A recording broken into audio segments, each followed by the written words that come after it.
اعوذ باللہ من الشیطان الرجیم بسم اللہ الرحمن الرحیم لقد رضی اللہ عن المؤمنین اذ یبایعونک تحت الشجرہ فعلم ما فی قلوبہم فانزل السکینۃ علیہم واصابہم فتحا قریبا ومغانم کثیرۃ یأخذونہا وَكَانَ اللَّهُ عَزِيزًا حَكِيمًا وَعَدَكُمُ اللَّهُ مَغَانِمَ كَثِيرَةً تَأْخُذُونَهَا فَعَجَّلَ لَكُمْ هَٰذِهِ وَكَفَّ أَيْدِيَ النَّاسِ عَنكُمْ وَلِتَكُونَ آيَةً لِّلْمُؤْمِنِينَ وَيَهْدِيَكُمْ صِرَاطًا مُّسْتَقِيمًا وَأُخْرَىٰ لَمْ تَقْدِرُوا عَلَيْهَا قَدْ أَحَاطَ اللَّهُ بِهَا وَكَانَ اللَّهُ عَلَىٰ كُلِّ شَيْءٍ قَدِيرًا وَلَوْ قَاتَلَكُمُ الَّذِينَ كَفَرُوا لَوَلَّوُا الْأَدْبَارَ ثُمَّ لَا يَجِدُونَ وَلِيًّا وَلَا نَصِيرًا سُنَّتَ اللَّهِ الَّتِي قَدْ خَلَتْ مِن قَبْلُ وَلَن تَجِدَ لِسُنَّتِ اللَّهِ تَبْدِيلًا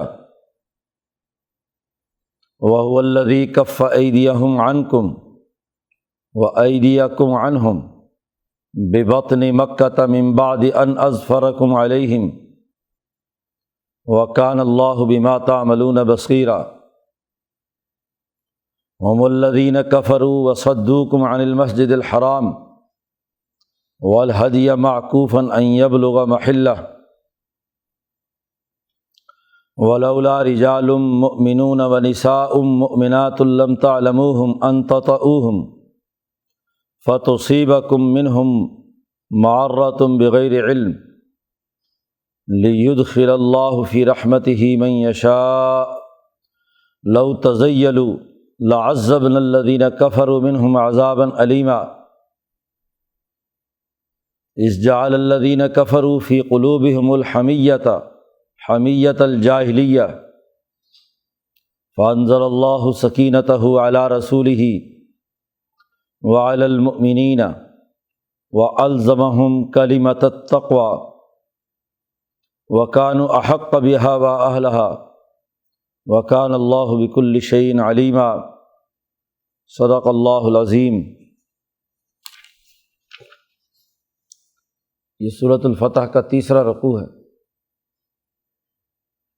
جیسا کہ اس سورت کے شروع میں صلح حدیبیہ سے متعلق واقعات بیان کیے گئے تھے، اس موقع کا ایک اہم ترین واقعہ بیعت رضوان۔ بیعت رضوان اس کو اسی لیے کہتے ہیں کہ اس آیت کے آغاز میں رضی اللہ عن المؤمنین، کہ اللہ ان مسلمانوں سے راضی ہو گیا جنہوں نے نبی اکرم صلی اللہ علیہ وسلم کی بیعت کی تھی۔ اس واقعے کی تفصیل یہاں قرآن حکیم نے اس رکوع میں بیان کی ہے کہ لقد رضی اللہ عن المؤمنین، تحقیق اللہ راضی ہو گیا ان مومنین سے جنہوں نے جب بیعت کی تھی آپ کے ہاتھ پر تحت الشجرہ، درخت کے نیچے۔ یہ ایک تاریخی واقعہ ہے جس کو قرآن حکیم نے محفوظ کر لیا۔ انقلابی تحریک کے جو انقلابی واقعات جو فیصلوں کا رخ بدل دیں، وہ بڑی تاریخی اہمیت رکھتے ہیں۔ جس معرکے کو فتح مبین کہا گیا ہے، اس کا مرکزی نقطہ یہی واقعہ ہے کہ جب مکے والوں نے حضور اقدس صلی اللہ علیہ وسلم کو روکنے کا ارادہ کیا، آپ کی اونٹنی نے بھی آگے جانے سے انکار کر دیا، تو پھر حضرت عثمان رضی اللہ تعالیٰ عنہ کو حضور صلی اللہ علیہ وسلم نے مکہ مکرمہ بھیجا کہ صحیح صورتحال ان کے سامنے رکھی جائے کہ ہم کسی لڑائی بھڑائی کے لیے نہیں آ رہے، احرام کی حالت میں ہیں،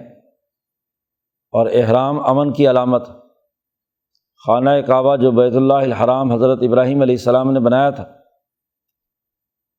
اس کا بنیادی ہدف ہی یہ ہے کہ ومن دخلہ کان آمنا، جو اس حرم میں داخل ہو جائے اسے امن ملے۔ تو ہم امن پسند لوگ ہیں، ہم کسی لڑائی جھگڑے کی نیت سے نہیں آ رہے، صرف عمرہ کریں گے، احرام کھولیں گے اور چلے جائیں گے۔ اب یہ ایک عبادت بھی ہے اور دشمن پر اپنی طاقت کا اظہار بھی ہے کہ اتنی دلیری کہ دشمن علاقے میں آ کر ابراہیمی تحریک کے ایک اہم ترین عمل کو سر انجام دیں۔ اب یہ موقع وہ ہے کہ جب عمرے کی ادائیگی کے لیے حضور آ رہے ہیں۔ وجہ یہ بھی تھی ایک پس منظر اس کا کہ یہ وہ اشہر حرم تھے کہ جن میں ان کے ہاں عمرہ ممنوع تھا، وہ صرف اور صرف حج کرنے کی ان کے ہاں اجازت تھی۔ خاص طور پر انہوں نے اپنے مفادات کے لیے یہ تصور کر رکھا تھا کہ لوگ حج کے ساتھ اگر عمرہ کر لیں تو پھر سارا سال کوئی آدمی عمرے کے لیے نہیں آئے گا،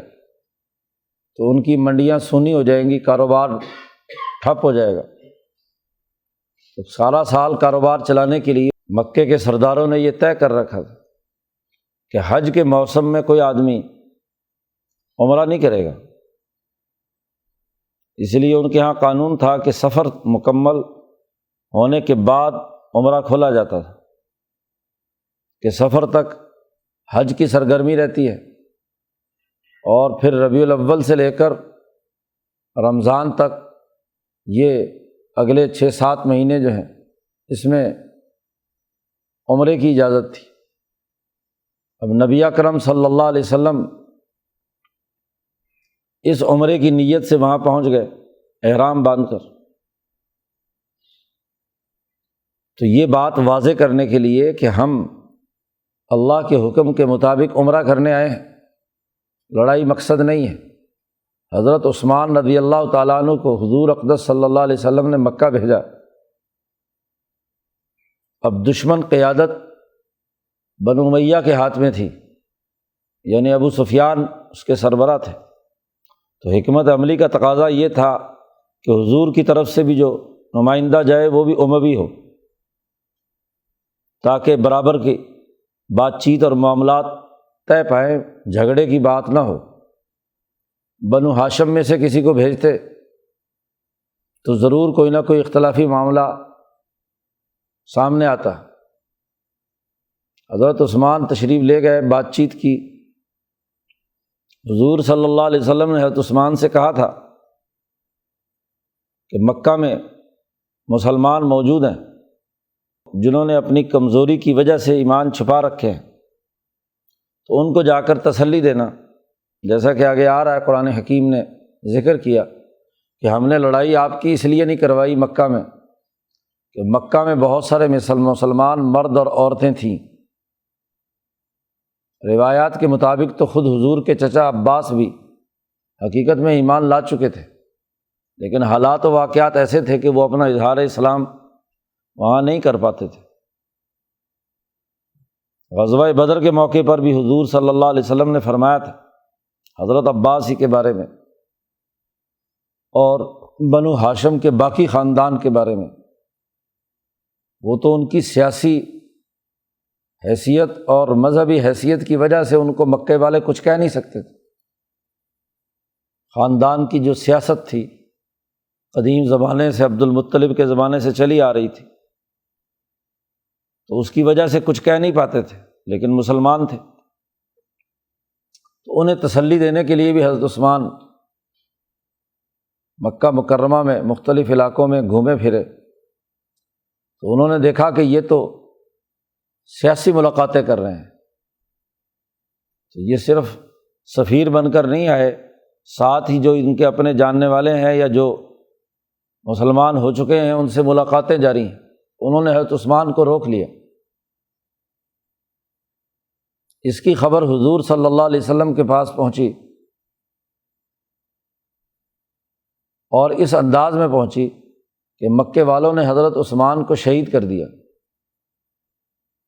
اس پر یہ بیعت رضوان ہوئی ہے۔ صحابہ میں غم و غصہ پھیل گیا، نبی اکرم صلی اللہ علیہ وسلم کو بھی شدید صدمہ محسوس ہوا، اس پر تمام لوگوں سے موت پر بیعت لی گئی کہ سب لوگ جان دے دیں گے لیکن واپس اس وقت تک نہیں جائیں گے جب تک کہ مکے کی اس سیاسی طاقت کو نیست و نابود نہ کر دیں۔ گو عمرے کی حالت میں ہے، لیکن اگر انہوں نے جنگ چھیڑی تو ہم بھی مقابلے کے لیے تیار ہیں۔ اب دلوں میں یہ اندیشے اور وسوسے بھی تھے، لیکن اللہ نے دلوں میں اس بیعت رضوان کے نتیجے میں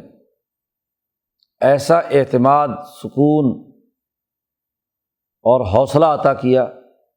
کہ سب لوگ دیوانہ وار نبی اکرم صلی اللہ علیہ وسلم کے ہاتھ پر بیعت کر رہے ہیں، بیعت جہاد، لڑائی کی موت۔ اسلام کی بیعت تو پہلے ہو چکی ہے، تو لڑائی کرنے کی بیعت کر رہے ہیں، بیعت جہاد۔ اس کو اللہ پاک نے بہت خاص انداز میں یہاں اس ایک آیت میں بیان کیا ہے کہ لقد رضی اللہ عن المؤمنین، اللہ راضی ہو گیا مسلمانوں سے جب انہوں نے بیعت کی آپ کے ہاتھ پر، تحت الشجرہ، درخت کے نیچے۔ بیعت کے نتیجے میں صحابہ کے دلوں میں حضور اقدس صلی اللہ علیہ وسلم کی محبت بڑی شدت سے پیدا ہوئی، اور آپ صلی اللہ علیہ وسلم کے واسطے سے اللہ تبارک و تعالیٰ سے تو دیوانہ وار آپ صلی اللہ علیہ وسلم کے ساتھ محبت کا اظہار اس انداز میں کیا کہ وضو فرماتے تو وضو کا پانی نیچے نہیں گرنے دیتے تھے۔ تمام لوگ ایک دوسرے سے لڑتے تھے، بلکہ پانی حاصل کرنے کے لیے دھکے مکے کرتے تھے کہ ہمیں آپ صلی اللہ علیہ وسلم کے وضو کا پانی مل جائے، اور اگر کسی کو براہ راست پانی نہیں ملا تو کسی دوسرے ساتھی جس کے ہاتھ گیلے ہو گئے تھے اس پر اپنا ہاتھ پھیر کر اپنا ہاتھ گیلا کر لیا، چہرے پہ مل لیا۔ مکے کے جاسوسوں نے جب یہ دیکھا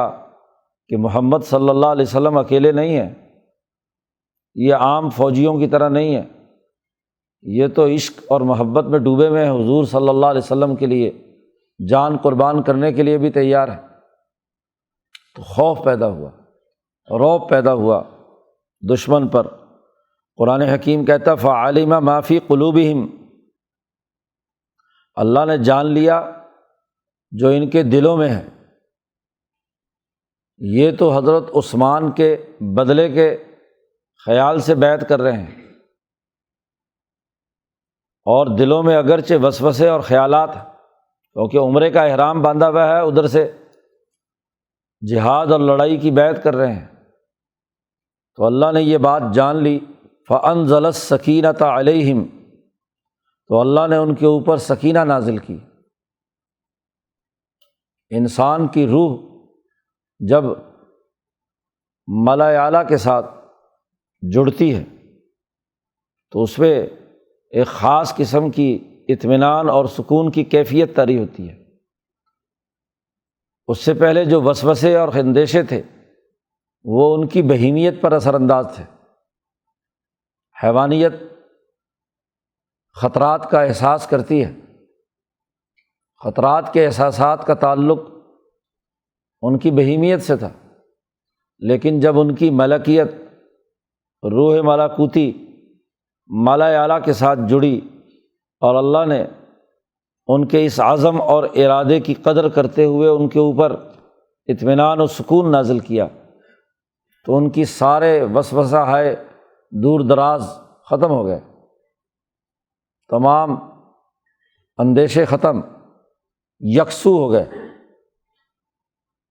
جیسا کہ بدر کے موقع پر بھی صحابہ تھکے ہوئے تھے تو ایک خاص اونگ آئی تھی، پیچھے 9ویں پارے میں بات گزری، اذ یغشیکم النعاس امانۃ، کہ جب تمہیں ایک اونگ نے آ لیا تھا، بہت شدید تھکا ہوا ہو انسان تو ذرا سا نیند کا جھٹکا آ جائے تو ایک خاص قسم کی اطمینان کی کیفیت طاری ہو جاتی ہے۔ تو ملکیت جب ملائے اعلیٰ سے جڑی تو اس میں اطمینان کی کیفیت پیدا ہوئی، قلب، عقل اور نفس ایک پیج پر آ گئے، پورا جسم مطمئن ہو گیا، تو اطمینان و سکون کی کیفیت ان پر نازل کی۔ وَأَثَابَهُمْ فَتْحًا قَرِيبًا، چونکہ جب قلب نے پختہ عزم کر لیا کہ حضور اقدس صلی اللہ علیہ وسلم کی محبت میں جان بھی دینے کے لیے ہم تیار ہیں، اپنے ایک عظیم المرتبت ساتھی حضرت عثمان کے خون کا بدلہ لینے کے لیے ہم میدان عمل میں ہوں گے، تو یہ عزم، یہ پختہ ارادہ، اور پھر اسی کے ساتھ نبی اکرم صلی اللہ علیہ وسلم کے دست مبارک پر اپنا ہاتھ رکھ لیا، تو وہ تمام تجلیات و انوارات جس نے آ کر سب سے پہلا انعام تو یہ کیا کہ ان پر اطمینان و سکون پیدا ہو گیا، دوسرا انعام یہ کیا اللہ نے کہ اصابہم فتحا قریبا، قریب کی فتح کا ان کو نفع پہنچایا، انعام دیا۔ یہاں فتح قریب سے مراد فتح خیبر ہے۔ بظاہر چونکہ صلح حدیبیہ کے موقع پر مکہ فتح نہیں ہو سکا تھا، معاملات آگے نہیں بڑھے تھے، بلکہ بعض شرائط کے نتیجے میں صحابہ کے قلوب میں سوالات اور اشکالات تھے، تو اللہ پاک نے وعدہ کر لیا، کیونکہ یہ واپسی پر صورت نازل ہوئی ہے، تو اللہ نے ان کو کہا کہ تمہیں انعام ملے گا فتحاً قریباً، قریب کی فتح، بالکل۔ ایک ہے اس کے بعد کی فتح، وہ فتح تو 2 سال بعد مکہ مکرمہ، غزوہ حنین، غزوہ اوطاس، مختلف قبائل کی فتوحات اور قومی انقلاب کے باقی مراحل ہیں۔ سب سے قریبی فتح کہ ابھی ذی الحج سے واپس آئے ہیں اور محرم میں خیبر فتح ہو گیا، تو اللہ نے انہیں انعام دیا فتحاً قریبا، سیاسی غلبہ اس فتح کے ذریعے سے حاصل ہوا، اور معاشی غلبہ اور فائدہ، ومغانم کثیرۃ یأخذونها، بہت سا مال غنیمت بھی انہیں ملا جو انہوں نے حاصل کیا، یأخذونها، جسے وہ لیں گے۔ معاشی طاقت اور قوت بھی پیدا ہوئی، خوشحالی اور آسودگی آئی۔ خیبر کی فتح سے پہلے تک مسلمانوں کے معاشی مسائل ایک طرح سے رہے، وہ اپنی تجارت اور صنعت کی بنیاد پر اپنی معاشی قوت داخلی طور پر موجود تھی، لیکن بعد کی غزوات کے لیے جو عسکری قوت چاہیے، وسائل چاہیے، وہ سب سے پہلے خیبر کے ذریعے سے آئے۔ مال غنیمت مسلمانوں کے لیے حلال بھی تب اسی لیے قرار دیا گیا کہ انہوں نے بین الاقوامی غلبے کے لیے فوجی طاقت اور قوت پیدا کرنی ہے۔ اس لیے نبی اکرم صلی اللہ علیہ وسلم نے فرمایا کہ 5 چیزیں میری خصوصیت ہیں، مجھ سے پہلے کسی نبی کے لیے ان کی اجازت نہیں تھی۔ ان میں ایک یہ ہے کہ احلت لی الغنائم، کہ میرے لیے مال غنیمت کا استعمال حلال قرار دیا گیا، ورنہ اس سے پہلے جتنے بھی انبیاء جنہوں نے جنگیں لڑیں اور دشمن کا مال سمیٹا، تو انہیں اس کے استعمال کی اجازت نہیں تھی، وہ کسی پہاڑ پر رکھا جاتا تھا اور اللہ کی طرف سے کوئی آگ آتی اور اسے بھسم کر دیتی، کیونکہ وہ انسانوں کے خون کا چوسا ہوا مال تھا، وہ استعمال کرنے کی اجازت نہیں۔ غریبوں کی غربت کا مذاق اڑا کر مال اکٹھا کیا گیا تھا۔ تو مال غنیمت گزشتہ قوموں پر کسی پر بھی حلال نہیں قرار دیا گیا۔ نبی اکرم صلی اللہ علیہ وسلم فرماتے ہیں کہ یہ میری خصوصیت ہے۔ اس کی وجہ بھی ساتھ ہی بیان کی کہ میری خصوصیت یہ اس لیے بھی ہے کہ مجھ سے پہلے انبیاء صرف اپنی اپنی قوم کی طرف مبعوث ہوئے تھے، اور وَبُعِثْتُ إِلَى النَّاسِ كَافَّةً، میں تمام انسانوں کی طرف مبعوث ہوا ہوں۔ اب باقی تمام اقوام کو ظلم کے پنجے سے نکالنے کے لیے یہ ضروری ہے کہ فوجی طاقت پیدا کی جائے۔ تو اگر ایک علاقہ فتح ہوا، وہاں کا مال غنیمت لے کر فوجی اور عسکری طاقت مضبوط بنا کر اگلے علاقے کے مظلوموں کی مدد کی جائے، تو یہ مال گو مظلوموں ہی کا چھینا ہوا مال ہے جو ظالموں کے پاس ہے۔ تو سب سے پہلے تو یہ ظالموں سے مال لے کر اس کا ایک حصہ کمزوروں اور مظلوموں پر خرچ کیا جائے۔ اس لیے جو ہدایت جاری کی گئی وہ یہ کہ تُؤْخَذُ مِنْ أَغْنِيَائِهِمْ وَتُرَدُّ إِلَىٰ فُقَرَائِهِمْ۔ ابو موسیٰ اشعری کو جب یمن کا گورنر بنا کر بھیجا تو حضور نے ہدایت دی صلی اللہ علیہ وسلم کہ وہاں سے مالداروں سے مال لینا اور ان کے غریبوں پر خرچ کر دینا، اور اس کا ایک حصہ وہاں سے مدینہ آتا تھا ہر جگہ سے، تاکہ لشکر تیار ہو جہاد کے لیے، اور اس سے اگلی اقوام جو مظلوم ہیں ان کی مدد کی جائے اور ان کے ظالموں کا مقابلہ کیا جائے۔ اس لیے مال غنیمت حلال قرار دیا گیا، ورنہ مظلوموں کا مال اس کا ایک ظالم سے چھین کر کوئی دوسری حکومت صرف اپنے مفادات کے لیے استعمال کرے تو اس سے تو کوئی انقلاب نہیں آتا۔ یہ اس لیے مغانم کثیرۃ یاخذونھا، بہت ساری غنیمتیں وہ بھی ہم نے دیں ان کو اسی قریب میں ہی فوری طور پر خیبر میں۔ تو خیبر کی یہ فتح اور یہ مال غنیمت اس نے صحابہ کی عسکری قوت کو مضبوط کیا۔ معاشی طاقت مضبوط ہوتی ہے تو سیاسی طاقت آگے بڑھتی ہے، اس کے ذریعے سے آئندہ مکہ کے فتح کرنے اور باقی قبائل پر قبضہ کرنے، ان کو دین اسلام کے دائرے میں داخل کرنے کے لیے جس عسکری قوت کی ضرورت تھی اس کے وسائل مل گئے۔ وَكَانَ اللَّهُ عَزِيزًا حَكِيمًا، بے شک اللہ پاک زبردست اور حکمت والا ہے، طاقتور ہے۔ تو طاقت کا اظہار فتح قریب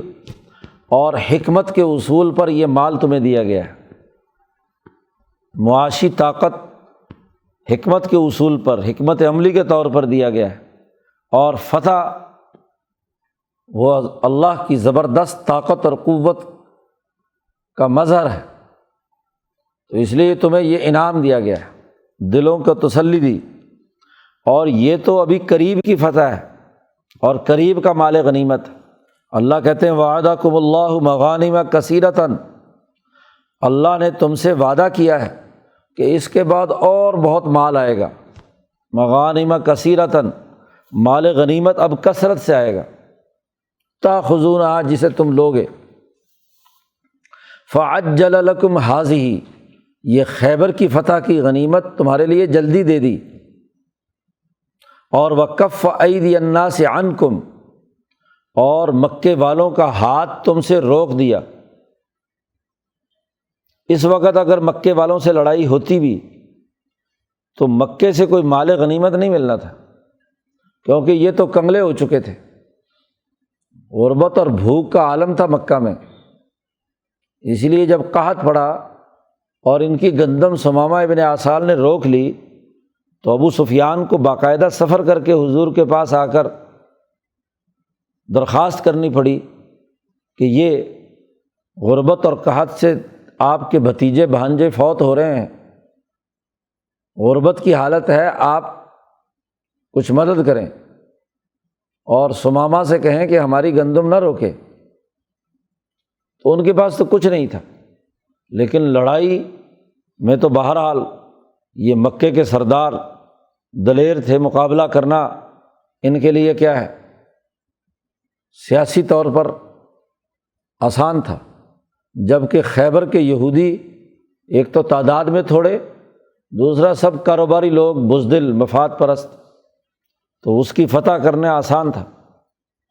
تو اس لیے اللہ نے حکمت کے طور پر یہ صلح کرائی۔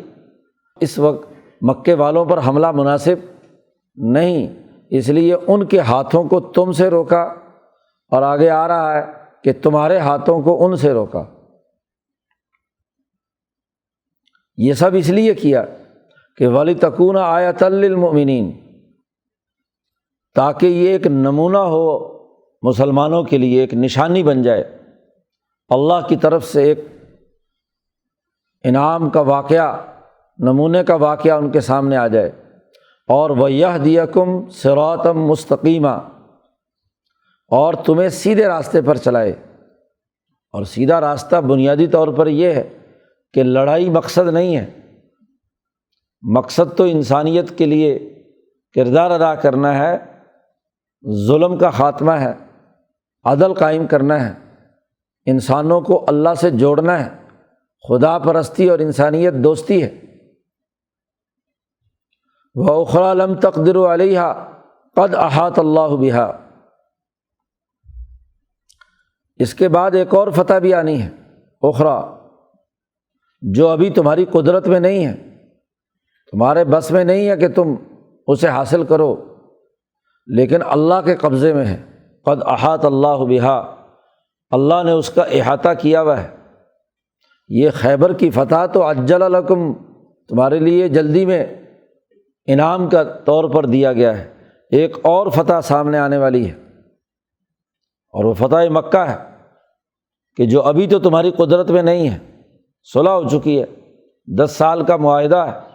لیکن اللہ کو پتہ ہے کہ 2 سال بعد ہی یہ معاہدے کی خلاف ورزی کریں گے خود، اور اس کے نتیجے میں ان کو سزا دینے کے لیے حضور مکہ پہنچ جائیں گے۔ اللہ کو اچھی طرح معلوم ہے، اللہ نے اس کا پورا احاطہ کیا ہوا ہے۔ وَكَانَ اللَّهُ عَلَىٰ كُلِّ شَيْءٍ قَدِيرًا، اللہ پاک ہر چیز پر پوری قدرت اور طاقت رکھتا ہے۔ قرآن حکیم کہتا ہے وَلَوْ قَاتَلَكُمُ الَّذِينَ كَفَرُوا، اس وقت بھی اگر تم ان کافروں سے لڑتے مکہ میں تو یہ پشت پھیر کر بھاگ جاتے، لَوَلَّوُا الْأَدْبَارَ، ان کو شکست ہونی تھی۔ ثُمَّ لَا يَجِدُونَ وَلِيًّا وَلَا نَصِيرًا، پھر نہ کوئی ان کو دوست ملتا، نہ کوئی مددگار، کسی حکومت کی سپورٹ بھی انہیں نہ ملتی، ولیًّا، اور کوئی عوامی طاقت اور حمایت بھی نہ ملتی، ولا نصیرا۔ سنت اللہ التی قد خلت من قبل،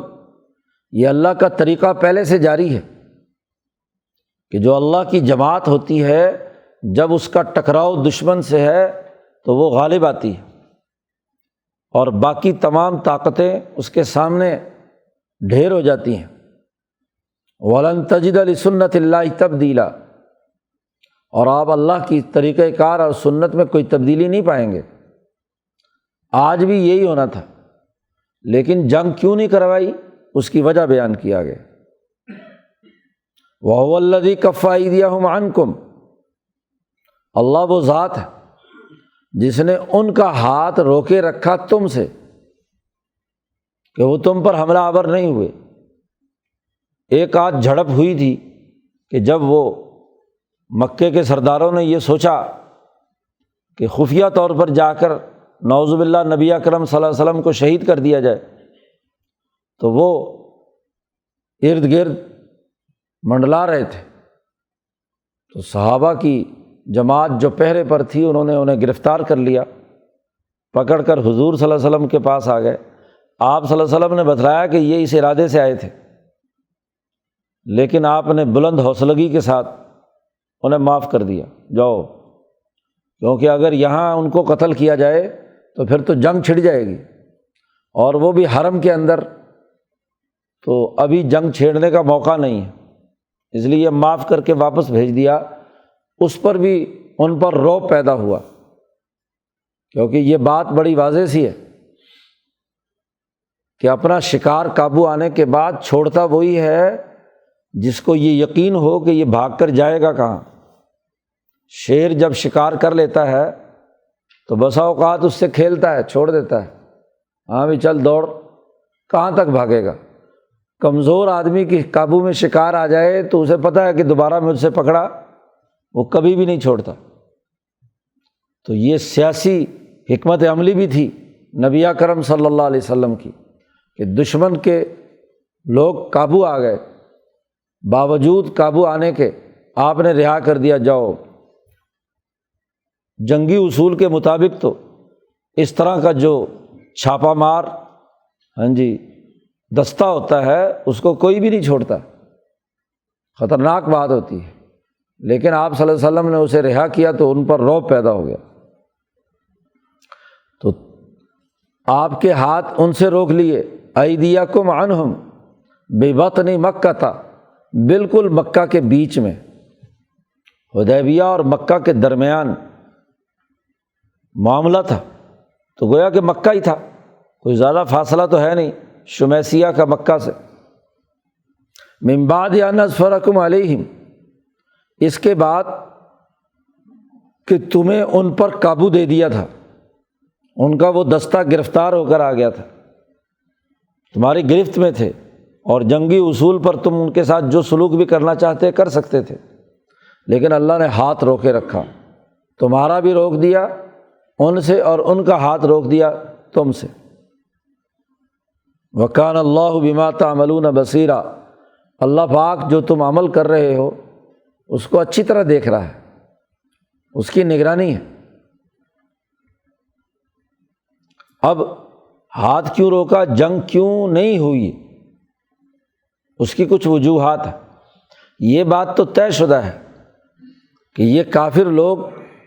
انہوں نے ایک بہت بڑا جرم کیا ہے، ہم الذین کفروا، یہ لوگ بے شک کافر ہیں، یہ وہی لوگ ہیں جنہوں نے انکار کیا ہوا تھا، وصدوکم عن المسجد الحرام، اور انہوں نے تمہیں مسجد حرام میں داخل ہونے سے روکا، والہدی معکوفا، اور جو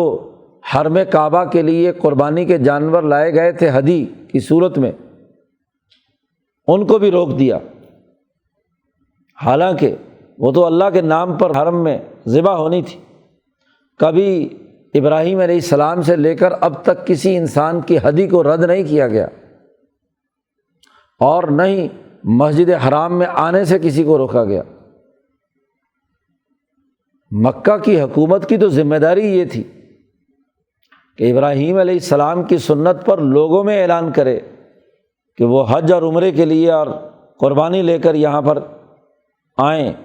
لیکن انہوں نے یہ بڑی غلط حرکت کی کہ ہدی بھی روک دی اور انسانوں کو بھی روک دیا۔ ہدی کو روک دیا، یبلغ محلہ، کہ وہ ہدی اپنے اصل مقام یعنی حرم میں پہنچ کر اللہ کے لیے ذبح ہو۔ تو حدیبیہ تو حرم میں نہیں ہے، حرم سے باہر ہے، تو یہاں سے وہاں داخل نہیں ہونے دیا۔ تو بے شک یہ لوگ کافر ہیں، مسجد حرام سے راستہ روکا ہے، ہدی کو بھی پابند کر دیا ہے، لیکن اس کے باوجود لڑائی کیوں نہیں ہوئی؟ قرآن کہتا ہے لولا رجال مؤمنون ونساء مؤمنات، اگر مکہ کے اندر مومن مرد اور مومن عورتیں، ایسے مومن مرد اور عورتیں کہ لم تعلموہم، کہ تم ان کو نہیں جانتے، دل سے وہ ایمان لائے ہوئے ہیں، تمام صحابہ کو چونکہ اظہار اسلام نہیں کیا اس لیے ابھی تمہیں ان کے بارے میں علم نہیں ہے۔ بہت سے کمزور لوگ ایسے تھے مکہ مکرمہ میں کہ جو مستضعفین میں سے تھے، تو تم انہیں جانتے نہیں، اگر لڑائی ہوتی تو انت تطؤہم، تم انہیں بھی روند ڈالتے،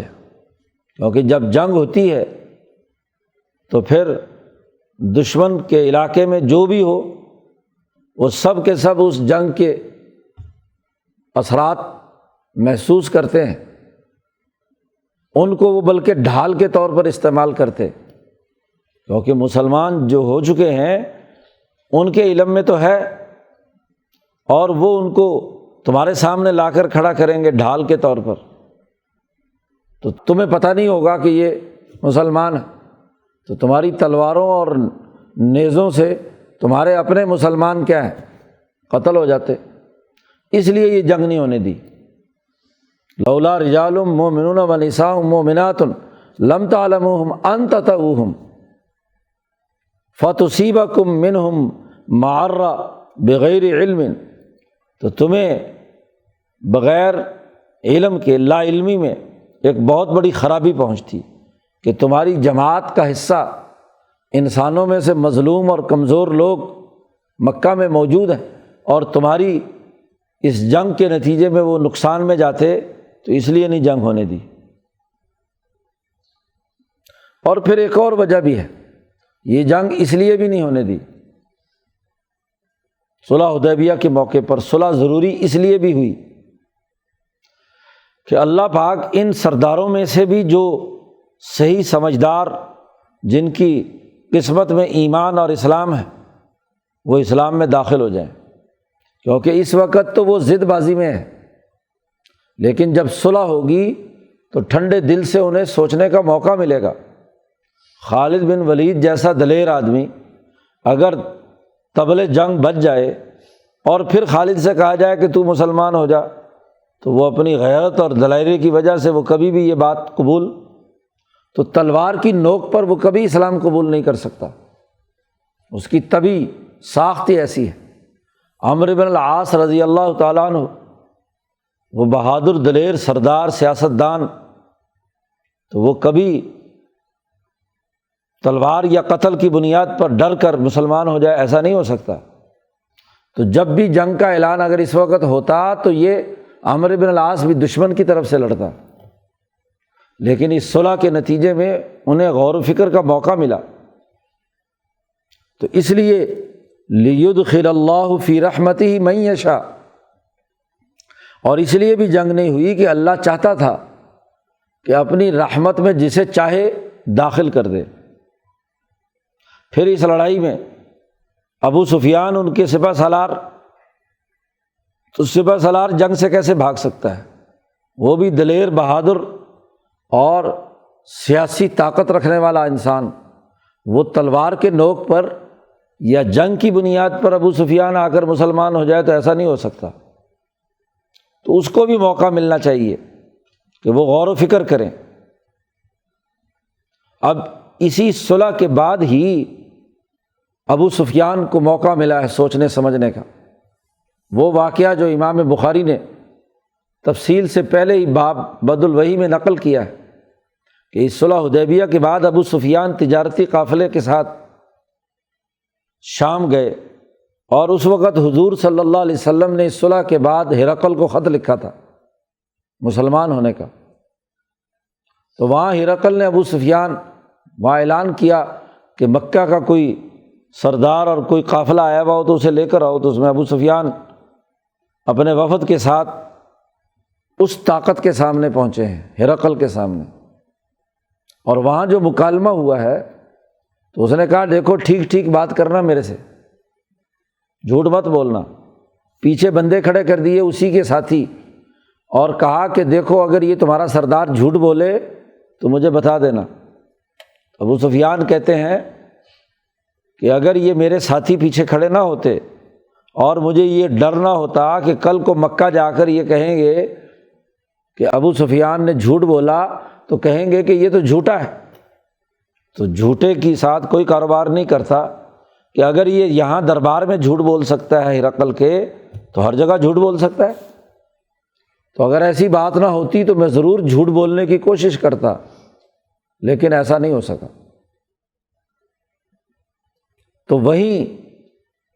ابو سفیان پر رعب طاری ہوا کہ جب ہرقل نے کہا کہ یہ سچا نبی ہے، اگر میں وہاں ہوتا تو حضور کے پاؤں دھو کر وہ پانی پیتا، اور مجھے یہ یقین ہے کہ نبی اکرم صلی اللہ علیہ وسلم کی حکمرانی میرے قدموں کے نیچے کی زمین پر بھی ہوگی، شام پر بھی ہوگی۔ ابو سفیان کہتے ہیں جب میں ہرقل کے دربار سے باہر نکلا تو میں نے اپنے ساتھیوں سے کہا کہ جس آدمی سے دنیا کی سپر طاقت قیصر روم وہ ڈر رہا ہے، تو ضرور اب مجھے یہ یقین ہو گیا کہ محمد صلی اللہ علیہ وسلم ضرور کامیاب ہو گئے۔ ابو سفیان کے الفاظ ہیں کہ فما زلت موقنا انہ قد ظہر، اس کے بعد سے مجھے یہ پختہ یقین ہو گیا کہ محمد صلی اللہ علیہ وسلم غالب آ کر رہیں گے۔ تو اگر یہ جنگ ہو جاتی صلح حدیبیہ کے موقع پر تو اس کے نتیجے میں ابو سفیان کو خواہی نہ خواہی لڑنا ہے، اور اس وقت تک انہیں سوچنے کا موقع بھی نہیں ملا۔ اب بین الاقوامی سپر طاقت اگر حضور سے ڈر رہی ہے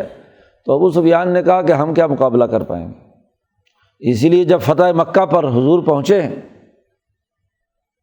تو کوئی آدمی بھی باہر جاسوسی کے لیے حضور صلی اللہ علیہ وسلم کے لشکر کو دیکھنے کے لیے جانے کے لیے تیار نہیں تھا۔ خود ابو سفیان کو جانا پڑا کہ دیکھیں کہ کون آیا ہے، کس لیے آیا ہے، کیونکہ اچانک حضور پہنچے ہیں اور رات کو وہاں دیے جلنا شروع ہو گئے، خیموں میں آگ جلنا شروع ہو گئی کھانا پکانے کی۔ تو ابو سفیان نے کہا کہ دیکھیں تو سی کون لوگ آ گئے۔ تو وہ ٹو لگاتے ہوئے ابو سفیان جاسوسی کی نیت سے اس کے ارد گرد گھومنے لگے۔ تو حضور نے جو دستہ مقرر کیا ہوا تھا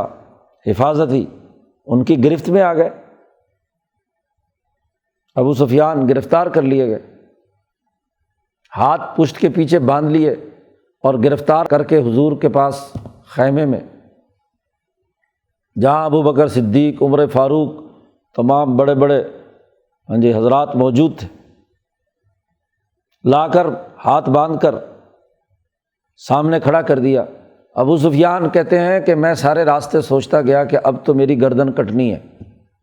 اس کے علاوہ اور کوئی راستہ نہیں ہے۔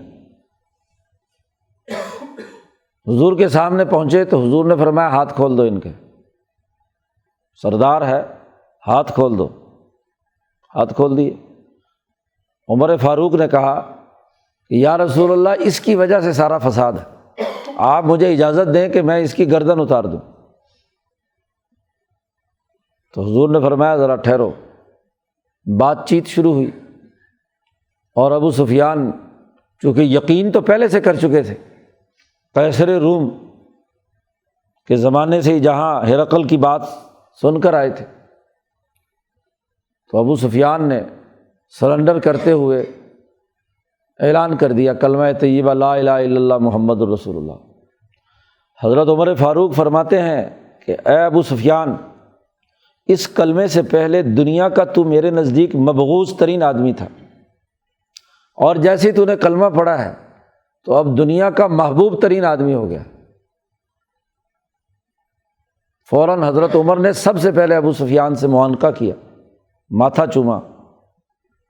جی تو معاملات سارے کے سارے کیا ہے، اگر یہ لڑائی ہو جاتی تو یہ بہت بڑا جو نقصان تھا، سیاسی نقصان تھا، کیونکہ بندے قتل کرنے کے لیے تو نبی نہیں آئے، وہ تو لوگوں کو اللہ کی رحمت میں داخل کرنے کے لیے آئے۔ لو تزیلوا لعذبنا الذین کفروا منہم عذابا علیما۔ اگر ایک طرف ہو جائے اور اس کے بعد بھی یہ لوگ اس کو نہ مانتے، جنگ لڑائی ہو جاتی، تو اللہ پاک ان میں سے کچھ کافروں کو، ان میں سے منہم کا لفظ استعمال کیا، ساروں کی بات نہیں ہے، ان کو سخت ترین عذاب دے گا۔ چند ہی کے تھے جو فتح مکہ کے موقع پر لڑے، اور وہ انتہائی دشمن اور بغض حضور صلی اللہ علیہ وسلم کے خلاف ان کے دلوں میں تھا۔ حضور نے ان کے قتل کا حکم دیا، حتیٰ کہ وہ ابن اختل جو حضور کی دشمنی میں بہت آگے بڑھ چکا تھا، اس نے جا کر خانہ کعبہ کا غلاف پکڑ کر خانہ کعبہ اور غلاف کے درمیان چھپ گیا۔ تو لوگوں نے پوچھا کہ وہ وہاں چھپا ہوا ہے، حضور نے فرمایا اس کو وہیں قتل کر دو، حرم کے اندر ہی خانہ کعبہ کی دیوار کے ساتھ چپکا ہونے کے باوجود بھی قتل کر دو اس کو۔ تو یہ چند کوئی 8 10 15 آدمی تھے جو انتہائی متکبر اور انسان دشمن اور حضور کے بغض میں اندھے ہو چکے تھے، ان کے قتل کے علاوہ باقی سب کے سب کیا ہے، ان کو تو عذبنا الذین کفروا منہم عذابا علیما۔ اس تمام کے باوجود بھی اللہ نے جنگ نہیں ہونے دی، حالانکہ ان کافروں کے دلوں میں نہ صرف بغض بلکہ جاہلیت کا تعصب موجود تھا۔ اذ جعل الذین کفروا فی قلوبہم الحمیۃ حمیۃ الجاہلیہ، کہ کافروں کے دلوں میں جو حمیت، عصبیت، تعصب، جاہلیت کے زمانے کی بے وقوفی، ضد، اپنی بات پر اڑ جانا۔ اب صلح ہو رہی ہے تو بھائی جب تم صلح کر رہے ہو تو صحابہ کو یا حضور صلی اللہ علیہ وسلم کو عمرہ کرنے کی اجازت کیوں نہیں دے رہے ابھی؟ بھائی جب مصالحت کر رہے ہیں کہ جنگ نہیں ہوگی، شرائط طے کر رہے ہیں، تو اگلے سال کے بجائے اسی سال عمرہ کیوں نہیں؟ لیکن یہاں ان کی جاہلیت کی ضد اور عصبیت سامنے آئی کہ یہ ہمارے سیاسی مورال کو گرانے کی بات ہے کہ اچانک حضور پہنچ جائیں، مدینہ سے ہمارے سر پر آئے اور پھر طاقت کے بل بوتے پر اسی سال عمرہ کر کے جائیں، تو ظاہری طور پر یہ شاندار فتح ہونی تھی۔ تو جاہلیت کی عصبیت استعمال کرتے ہوئے انہوں نے آپ کو اجازت نہیں دی۔ فانزل اللہ سکینتہ، اللہ نے اطمینان اور سکون نازل کیا اپنے رسول کے قلب پر، مومنین کے قلب پر، کہ کوئی بات نہیں، عمرے کی یہ عبادت قضا کی جا سکتی ہے اگلے سال سے ہی، اس وجہ سے معاہدہ صلح نہ کیا جائے۔ حالانکہ اس صلح کے یہ باقی فوائد تھے، تو ان تمام باتوں کا اطمینان اور سکون مسلمان جماعت پر نازل کیا۔ وَأَلْزَمَهُمْ كَلِمَةَ التَّقْوَىٰ، اور انہیں قائم رکھا تقویٰ کے کلمے پر، کہ اصل مقصد عدل و انصاف قائم کرنا ہے، اللہ کی حرمت کو برقرار رکھنا ہے۔ حرم ہے یہ، تو حرم مکی میں بلا وجہ قتال نہیں ہونا چاہیے۔ تو اللہ کے ڈر سے اور انسانیت کی خدمت کے نقطہ نظر سے اللہ نے اطمینان و سکون نازل کیا، اور اس شرط کو جو انتہائی لایعنی، غلط اور حمیت الجاہلیہ، جاہلیت کی عصبیت کی بنیاد پر تھی، اس کو قبول کر لیا۔ وَكَانُوا أَحَقَّ بِهَا وَأَهْلَهَا، اور یہ صحابہ کی جماعت اس تقویٰ کی زیادہ حقدار بھی تھی اور اس کی اہلیت بھی رکھتی تھی کہ جرأت اور دلیری کے ساتھ ان کی عصبیت کا مقابلہ حکمت عملی سے کریں، اور کیا۔ وَكَانَ اللَّهُ بِكُلِّ شَيْءٍ عَلِيمًا، اللہ ہر چیز کو جاننے والا ہے۔ تو اب اس آیت میں واضح کر دیا کہ ایک عصبیت، حمیت اور حمیت الجاہلیہ ہے، اور یہ حمیت الجاہلیہ کہہ کر واضح کر دیا کہ جاہلوں کی ضد اور حمیت اور غیرت وہ حماقت پر مبنی ہے، اور عقل مندوں کی حمیت، جی ان کا غیرت والا ہونا، ان کی عصبیت کا لحاظ رکھنا، یہ مسلمان کی خصوصیت ہے۔ اس آیت سے آج کل بڑا غلط استدلال کیا جاتا ہے کہ جی کوئی عصبیت نہیں رکھنی چاہیے، بس جی انسان تو تمام بلا تفریق، رنگ، نسل، مذہب، کسی سے کوئی تعصب نہ رکھے، جی عصبیت نہیں ہونی چاہیے۔ آج کل خاص طور پر جو اسلام کے نام پر پارٹیاں اپنی سیاست چمکاتی ہیں، ہاں جی، تو عصبیت کا انکار کر دیتی ہیں، یہ قطعی طور پر غلط ہے۔ عصبیت اور حمیت تو انسان کی اور مرد کی شناخت ہے۔ ہمارے حضرت فرماتے تھے عصبیت کا تعلق تو اعصاب سے ہے، جس آدمی کے اعصاب ہی نہیں ہیں تو وہ دشمن کا مقابلہ کیسے کرے گا؟ مضبوط اعصاب والا جو کسی غیرت اور حمیت کا مظاہرہ کرے وہی دشمن کا مقابلہ کرے گا۔ یہ تو سامراج کی چال ہے کہ جی عصبیت تم تو نہ کرو اور وہ بدماش تمہارے ساتھ کرے، جی کہ جی تم انگریزوں سے عصبیت نہ کرو، نسلی عصبیت کی بات نہ کرو۔ بھائی اگر ان کی نسل دشمن اور ظالم ہے اور دنیا بھر کی نسلوں کو غلام بنا رہی ہے، تو تمہیں بھی تو اپنے قومی عصبیت کے ساتھ، اپنے قومی تقاضے کے ساتھ ان کا مقابلہ کرنا ہے۔ مظلوم کو بھی تو اپنی عصبیت کا مظاہرہ کرنا ہے۔ کچھ لوگوں نے کتابیں لکھی مغرب سے کچھ صاف صاف باتیں، اس میں انسانیت کے نام پر ظالموں کے سامنے سرنڈر کرنے کے لیے یہ آیت استعمال کی کہ عصبیت نہیں ہونی چاہیے۔ جماعت اسلامی نے خاص طور پر مودودی صاحب اور ان کے متاثرین نے یہ پراپیگنڈا زیادہ کیا، یہ قطعی غلط ہے۔ اس لیے حمیت کے ساتھ اللہ نے یہاں شرط لگائی، حمیت الجاہلیہ، جاہلوں اور نادانوں کی عصبیت، یعنی جاہلوں کے بجائے عالموں کی عصبیت جو ہے وہ تو درست ہے، ان کی حمیت تو ہے۔ تو ہر قوم کی ایک غیرت ہوتی ہے، حمیت ہوتی ہے، عصبیت ہوتی ہے۔ اس عصبیت کو جب تک مضبوط نہ کیا جائے تو دشمن کا مقابلہ نہیں ہو سکتا، ورنہ تو سارے ظالم اور متکبر قوموں پر قبضہ کر کے بیٹھ جائیں اور کہیں گے تم عصبیت نہ کرو، ظالم کرے تم نہ کرو۔ ایک انقلابی پارٹی اپنے پارٹی کے ورکروں کی عصبیت کی بنیاد پر ہی سامراجی اور سرمایہ داری طاقتوں سے لڑتی ہے۔ اس کی عصبیت ختم ہو گئی، غیرت جاتی رہی، تو کوئی بھی ظالم سفاک اس کو اپنے مقاصد کے لیے استعمال کرے گا۔ تو حمیت الجاہلیہ غلط ہے، حمیت العالمیہ صحیح ہے۔ جو علم و شعور، حکمت اور انسانی مقاصد اور غلبے کے لیے ہو، وہ حمیت صحیح ہے۔ اسی حمیت ہی کا اظہار عمر فاروق سے بارہا ہوتا رہا ہے۔ کل تک ابو سفیان کافر ہے تو غیرت کا تقاضا ہے کہ دشمن جہاں ملے اس کا خاتمہ ہونا چاہیے، اس سے نفرت اور بغض کا اظہار ہونا چاہیے۔ جیسا کہ ابراہیم علیہ السلام کی بات اللہ نے نقل کی ہے کہ انہوں نے اعلان کیا انا براء منکم ومما تعبدون من دون اللہ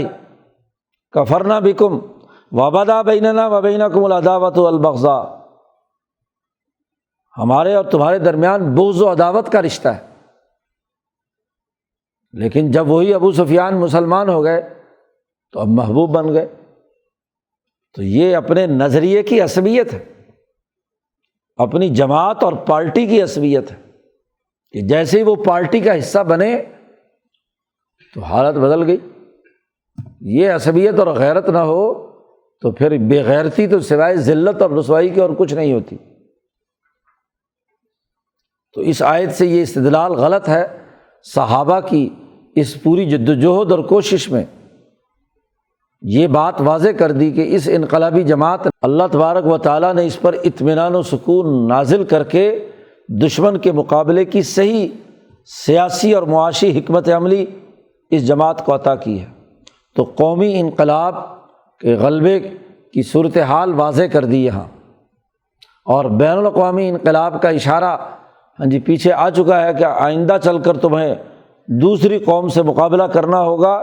تو وہاں اپنی جو منافقین ہیں اپنی کردار کا اظہار کریں۔ اگر کامیاب ہو گئے، سچے دل سے علمیت پر مبنی حمیت استعمال کی تو ضرور کامیابی، ورنہ نہیں۔ تو اگلے رکوع میں بین الاقوامی انقلاب کی مزید تفصیلات بیان کی جا رہی ہیں۔ اللہ تعالیٰ قرآن حکیم کو سمجھنے اور اس پر عمل کرنے کی توفیق عطا فرمائے۔ اللہم صل